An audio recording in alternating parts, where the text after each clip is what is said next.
Merhaba arkadaşlar, kanalıma hoş geldiniz. Bugünkü modelimizi şöyle güzel bir merserize ipim var. Onunla başlayacağım. Şöyle renk numarasını da göstereyim. İpimiz şöyle ince, yani orta kalınlıkta bir ip diyeyim daha doğrusu. Onu kullanarak harika bir model yapacağız. İnşallah siz de beğenir, benimle yaparsınız. Kullanacağım şiş 3,5 numara. Modelimiz oldukça güzel ve kolay bir model. Dilerseniz yapım aşamalarına geçelim. Önce ilmeklerimizi çıkaralım. Şu şekilde birinci ilmeğimi aldım. Şöyle ilmeklerimizi alalım.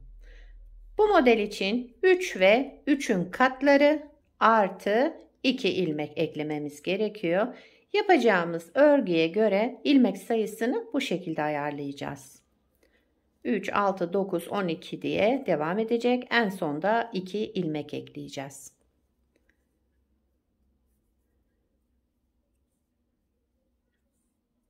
Ben şöyle kısa bir anlatım yapacağım. Onun için az bir ilmek sayısına ihtiyacım var. Şöyle bir iki tane daha alayım hemen. Şöyle sayalım. 2, 4, 6, 8, 10, 12, 14, 16, 18, 20. 20 ilmek benim için yeterli. Şöyle 20 ilmekle modelimizi kurmaya başlayalım. Ben lastiksiz başlayacağım arkadaşlar bu modeli kurmaya. Onun için bir sıra zemin hazırlamak için şöyle bir sıra düz örüyorum. Arka yüzünde zemin hazırlamak için bir sıra düz olarak örüyorum.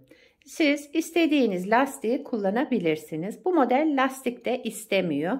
Lastiksiz de benim gibi başlayabilirsiniz. Lastikli de uygulayabilirsiniz. Bir sıra şöyle bir düz örgü olarak yaptım. Sıra sonuna geldim. Kenar ilmeğimi de ördüm. Şimdi modelin birinci sıra ön yüzündeyiz. Şu şekilde kenar ilmeğimi örmeden aldım. Birinci sıra ön yüzündeyiz. Birinci ilmeğin arka boşluğundan bir ilmek çıkarttım. Şu şekilde aldım. Şişime bir kez ipimi doladım. 1, 2, 3 ilmeği birlikte toplayarak düz ördüm. Bu şekilde bir kez kurmuş olduk modelimizi.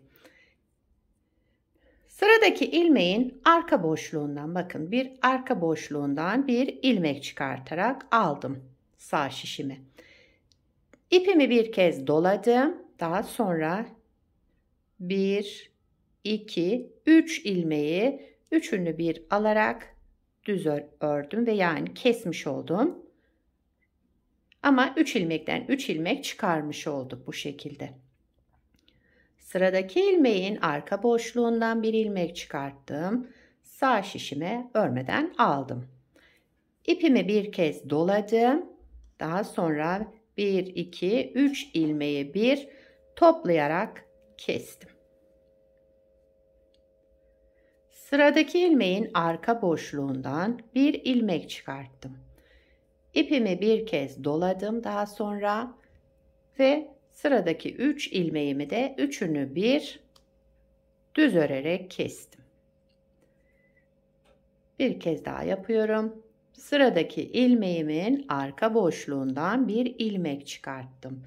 İpimi bir kez doladım şişime ve 3 ilmeği bir toplayarak kestim. Son kez yapalım. Bakın son 3 ilmeğimiz kaldı. Sıradaki ilmeğimin arka boşluğundan yani birinci ilmeğimin arka boşluğundan bir ilmek çıkarttım. Şişime bir kez ipimi doladım ve 3 ilmeğimi de üçünü bir düz örerek kestim. Kenar ilmeğimi de ördüm. Birinci sıra ön yüzünde bu işlemleri yaptık. İkinci sıra arka yüzündeyiz. Modelimiz 2 sıradan oluşmakta. Kenar ilmeğimi örmeden aldım. Sıra sonuna kadar bütün ilmeklerimi ters olarak örüyorum. İkinci sıra arka yüzünde ilmeklerimizi ters olarak örelim. Daha doğrusu bu modelde arka yüzünde hiçbir işlem yapmıyoruz. Sadece ters olarak örüyoruz.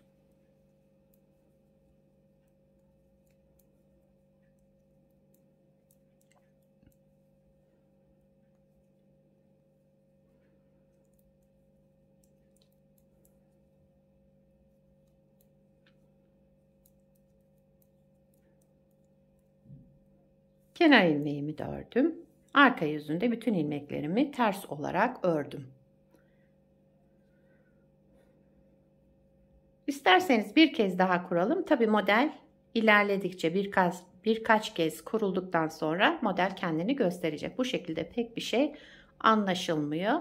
Bir kez daha kuralım arkadaşlar. Şöyle yavaş bir şekilde. Modelimizin birinci sıra ön yüzündeyiz. Kenar ilmeğimi örmeden aldım. Bakın birinci ilmeğimin arka boşluğundan bir ilmek çıkarttım. Sağ şişime aldım. Şişime bir kez ipimi doladım. Daha sonra 3 ilmeği bir düz örerek kestim. Birinci ilmeğimin arka boşluğundan bir ilmek çıkarttım. Şişime ipimi doladım. 3 ilmeği düz örerek kestim. Hep bu işlemin tekrarı arkadaşlar. Birinci sıra ön yüzündeyiz. Sıradaki ilmeğimin arka boşluğundan bir ilmek çıkarttım. İpimi bir kez doladım şişime. Daha sonra 3 ilmeğimi düz örerek kestim. Birinci ilmeğimin arka boşluğundan bir ilmek çıkarttım. Örmeden aldım. İpimi bir kez doladım. Daha sonra 3 ilmeği bir düz örerek kestim. Birinci ilmeğimin arka boşluğundan bir ilmek çıkarttım. Örmeden sağ şişime aldım. İpimi bir kez doladım. Daha sonra 3 ilmeğimi üçünü bir düz örerek kestim. Son 3 ilmeğim kaldı. Onu da aynı şekilde yapıyorum. Birinci ilmeğimin arka boşluğundan bir ilmek çıkarttım. Örmeden sağ şişimi aldım. İpimi bir kez doladım. Daha sonra 3 ilmeğimi üçünü bir düz örerek kestim. Kenar ilmeğimi de ördüm. Birinci sıra ön yüzünde bu işlemleri yaptık. İkinci sıra arka yüzündeyiz modelimizin. Kenar ilmeğimi örmeden aldım. Bütün ilmeklerimi ters olarak örüyorum. Arka yüzünde hiçbir işlem yapmıyoruz. İlmeklerimizin hepsini ters olarak örelim. Gördüğünüz gibi model oldukça kolay ve ilerledikçe kendini gösteren harika bir model. Bu modeli istediğiniz örgüde kullanabilirsiniz. Ben bugün şöyle merserize bir ip tercih ettim.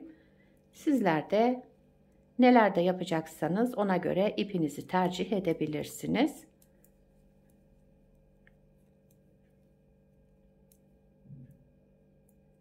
Bütün ilmeklerimi ters olarak ördüm. Kenar ilmeğimi de düz örüyorum. İkinci sıra arka yüzünü bu şekilde yaptık. Evet, bakın modeli 2 kez kurmuş olduk.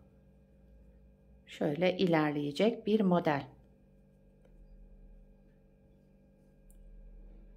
Bu renge de çok yakıştı. Şöyle somon rengi. Bir de modelimi daha önce büyük bir parçada denedim. Yani az bir ilerlemiş halinde görmeniz için. Bunu beraber yaptık arkadaşlar. Şöyle göstereyim. Bunu da daha önce yaptım. Modelimizin arka yüzü de bu şekilde. Bakın şöyle tertemiz bir görüntüsü var. Kenar ilmeklerimiz. Modeli yakadan başlama örgülerinizde kullanırsanız şöyle bir görüntüsü olur. O da gayet güzel.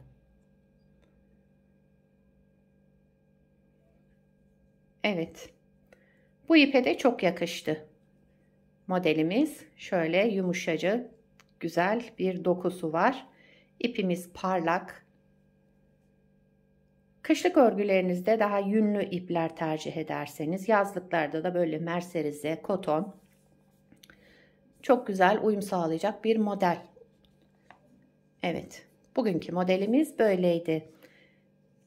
Bu modeli yani daha doğrusu bebek örgülerinde, çocuk örgülerinde, yetişkin örgülerinde her türlü örgüde kullanabilirsiniz. Gayet güzel uyum sağlayacak bir model. Sizler nelerde kullanacaksınız? Onları da yorumlarda belirtirseniz sevinirim. Şöyle bırakayım. Evet, beni buraya kadar izlediyseniz arkadaşlar bir beğeni yapmayı, yorum yapmayı, beni desteklemeyi unutmayın.